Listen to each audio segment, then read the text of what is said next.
इस वक्त मैं औरिया मकबूल जान साहब की रिहाइश के बाहर मौजूद हूँ। इस्लामाबाद के ऊपर जंग शुरू हो रही है। अगर मुल्क की सालमियत का मसला है तो कौन न्यूट्रल रहेगा? सिर्फ जानवर न्यूट्रल रह सकता है। कि इमरान खान 1967 वाला जुल्फ़िकार अली भुट्टो बनकर उभर सकता है।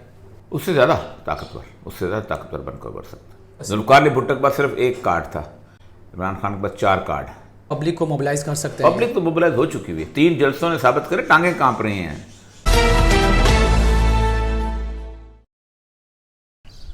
बिस्मिल्लाहिर्रहमानिर्रहीम। अस्सलाम वालेकुम नाज़रीन। इस वक्त मैं औरिया मकबूल जान साहब की रिहाइश के बाहर मौजूद हूँ। आज सुबह का टाइम था और नाश्ते की टेबल पर उन्होंने हमें वक्त दिया था। ख़ासकर तहरीक अदम एतमाद के हवाले से जो बात उन्होंने तकरीबन 2 माह पहले ही कर दी थी कि अपोजिशन रहनुमा वो मुत्तहिद हो सकते हैं इमरान खान के ख़िलाफ़। उसकी वजूहात में से जो उन्होंने वजह बयान की थी वो एक तो ये थी कि चीन का दौरा करने जा रहे थे और आइंदा रूस का दौरा भी मुतवक्किल था। तो बकौल औरिया मकबूल जान के जो इन्होंने कॉलम्स में अपनी 3 अक़साद पर मुश्तमिल ये कॉलम था जिस पर इन्होंने ये बात की थी कि हो सकता है कि आइंदा आने वाले दिनों में जो अपोजिशन रहनुमा हैं वो इस्तेमाल हों या वो एक बड़ी तहरीक का सबब बन सकते हैं, वो बड़ी तहरीक पैदा कर सकते हैं। आज उनसे जानेंगे कि उनको आज से 2 माह पहले ही ये कैसे इल्म हो गया था कि तहरीक अदम एतमाद आने वाली है, वज़ीर-ए-आज़म इमरान खान मुश्किल में हो सकते हैं। आइए उन्हीं से जानते हैं।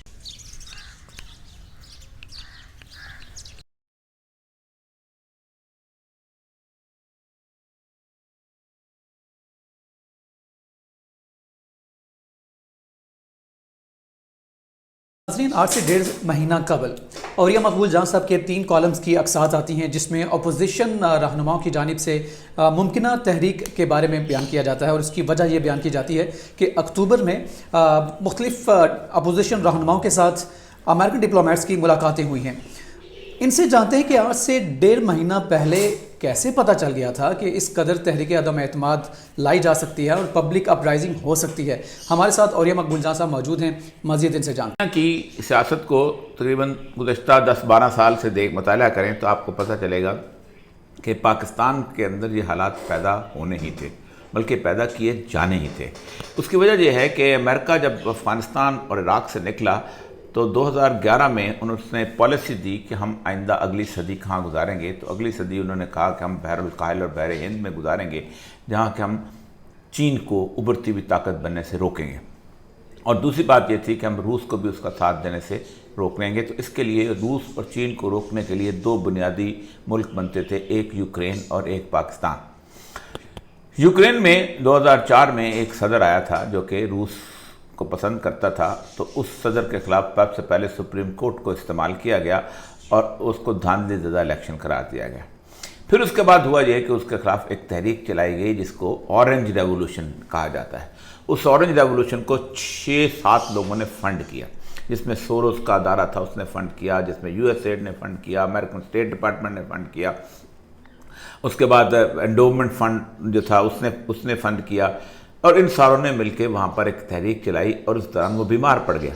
साथ ये कहा गया कि रूस ने इसको जहर देने की कोशिश की है और एक ख़ास किस्म की शानदार किस्म की उसकी हमदर्दाना सूरत हाल बनी और वो बरस इक़्तिदार आ गया।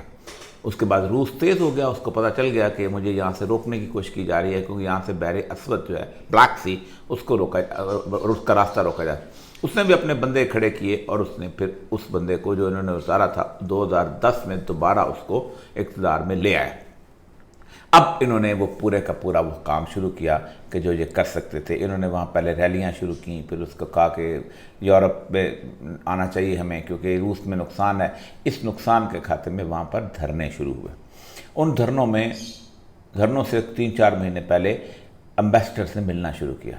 यूरोपीय यूनियन के एम्बेसडर अपोजिशन के लोगों से मिलते थे, अमरीकी मिलते थे। और फिर उसके बाद जब धरने शुरू हुए तो फिर उसके सदर ने रूस वाले सदर ने उसने भी अपने बंदों को लाना शुरू किया। ये इतने खुल के आ गए कि इन्होंने वहाँ बाकायदा बैठ के धरनों में शिरकत भी करना शुरू। इतनी ज़्यादा वहाँ पर सूरत हाल बनी कि वहाँ खून खराबा हुआ। और चूँकि फ़ौज में और पुलिस में भी अमेरिका ने अपने बंदे ख़रीद रखे थे, इसलिए फ़ौज ने और अमेरिका ने धरने वालों का साथ दिया, पुलिस वालों ने, और इस बेचारे को वहाँ पर एक मायदा करके इलेक्शन अनाउंस करके निकलने की कोशिश کی اور وہ وہاں سے چلا گیا.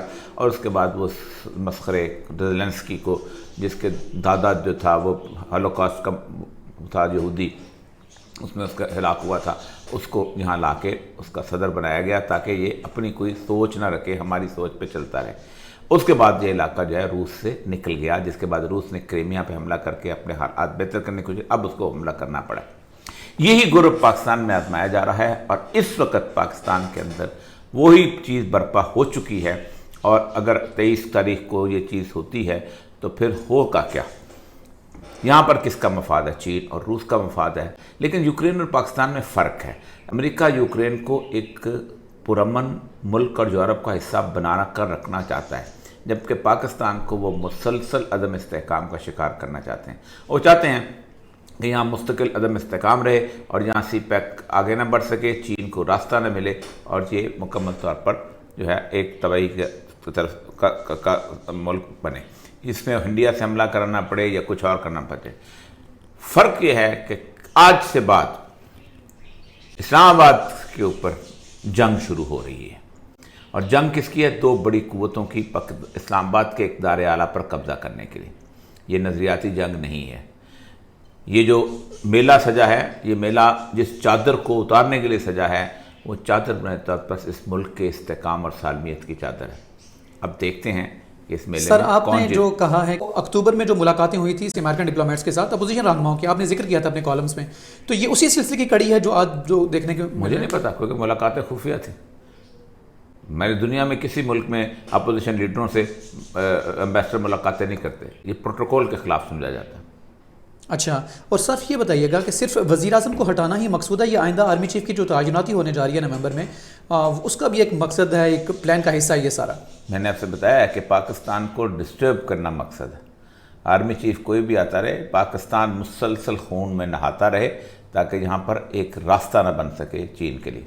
اچھا، دوسرا یہ کہ کیا اپوزیشن نے عدم اعتماد والا کارڈ پلے کر کے عمران خان کے ورکرز کو جگہ نہیں دیا؟ مطلب کہ دوبارہ سے سیاسی یہ اگلی بحث ہے، اور اس بحث پہ بہت لمبی گفتگو کی جا سکتی ہے، میں نے اسے بہت کی بھی ہے.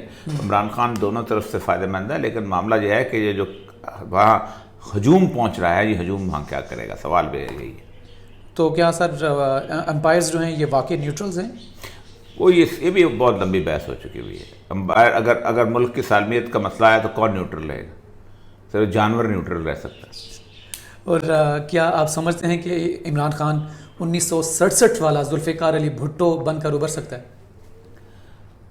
اس سے زیادہ طاقتور بن کر ابھر سکتا ہے. تو آپ سمجھ رہے ہیں کہ آئندہ جو ذوالفقار علی بھٹو کے پاس صرف ایک کارڈ تھا کہ تاشقند میں ملک بیچا گیا ہے.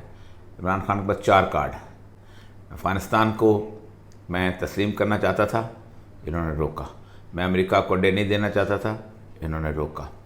میں یورپی یونین کے اندر اس معاملے کو آگے بڑھانا چاہتا، انہوں نے روکا.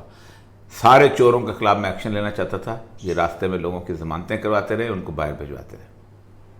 4 کارڈز اچھی طرح سے پلے کیے جا سکتے ہیں اور یہ آسانی سے پبلک کو موبلائز کر سکتے ہیں. پبلک تو موبلائز ہو چکی ہوئی ہے. 3 جلسوں نے ثابت کرے ٹانگیں کانپ رہی ہیں. اس کی نہیں کانپ رہی جو غلط ہے، باقیوں کی کانپ رہی ہیں. سر یہ ٹانگیں کانپ رہی ہیں، کانپے ٹانگ رہی ہیں. یہ مجھے نہیں پتا، لیکن آپ کرتے ہوں گے، میں نہیں. بہت شکریہ سر، بہت شکریہ آپ کے وقت.